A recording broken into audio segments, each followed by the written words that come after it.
ఎక్కడ వేసింది అక్కడ నిలిచిపోయింది. 19లో ఎక్కడుందో అక్కడ నిలిచిపోయింది. అవసరం తోకొని వెళ్ళిపోయారు, డ్యామేజ్ చేశారు, డిస్ట్రాయ్ చేశారు.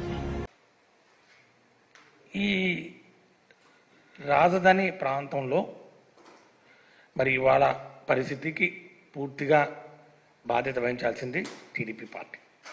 వారు ఆ రోజు వాళ్ళు ఎంత ఖర్చు చేశారు, ఏం కథ, మరి వాళ్ళ పెట్ ప్రాజెక్టు ఇది, వాళ్ళు మానస పుత్రికని ఇంకా ఏదో చెప్పేసి ఇది మేము కట్టాలనుకున్నప్పుడు మరి వాళ్ళు దానికి ఎంత నిధులు కేటాయించారనే విషయాన్ని కూడా ఒకసారి ఖచ్చితంగా వాళ్ళు చూడాలి. వాళ్ళు ఖర్చు చేసింది ఎంత, దాని తర్వాత మా ప్రభుత్వం వైఎస్ఆర్ కాంగ్రెస్ పార్టీ ప్రభుత్వం అధికారంగా వచ్చిన తర్వాత వారు పెట్టినటువంటి బకాయిల్ని మేము తీర్చే క్రమంలో మేము ఎంత ఖర్చు పెట్టామన్న విషయాన్ని కూడా రాష్ట్ర ప్రజలు తెలుసుకోవాల్సిన అవసరం ఉంది.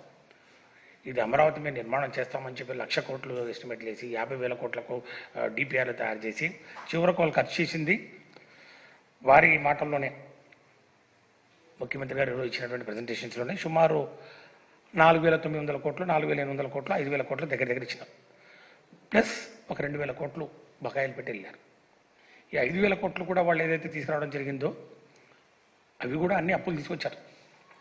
హడ్కో నుంచి మాస్టర్ ప్లాన్ వేస్తాం, రోడ్లు వేస్తాము, ట్రక్ ఇన్ఫ్రాస్ట్రక్చర్ చేస్తామని చెప్పి 1,151 కోట్లు, 1,151.59 కోట్లు తీసుకురావడం జరిగింది. దానికి సంబంధించి రీపేమెంట్ పర్ యానము 100 కోట్లు మేము కట్టడం జరిగింది 5 సంవత్సరాలు.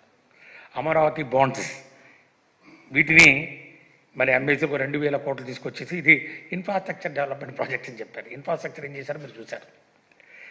దీనికి కూడా రీపేమెంటు పర్ ఇయర్ ఆల్మోస్ట్ 886 కోట్ల రూపాయలు జరుగుతాం ఇచ్చింది. అట్లాగే కన్సార్షియం ఆఫ్ బ్యాంక్స్ 3 బ్యాంకుల్లో దగ్గర నుంచి లోన్ తీసుకున్నారు. యూబీఐ కానివ్వండి, ఐబీ కానివ్వండి, బీఓబీ కానివ్వండి, వీటి దగ్గర నుంచి కూడా సుమారు 1,955 కోట్లు, అంటే సుమారు 2,000 కోట్లు.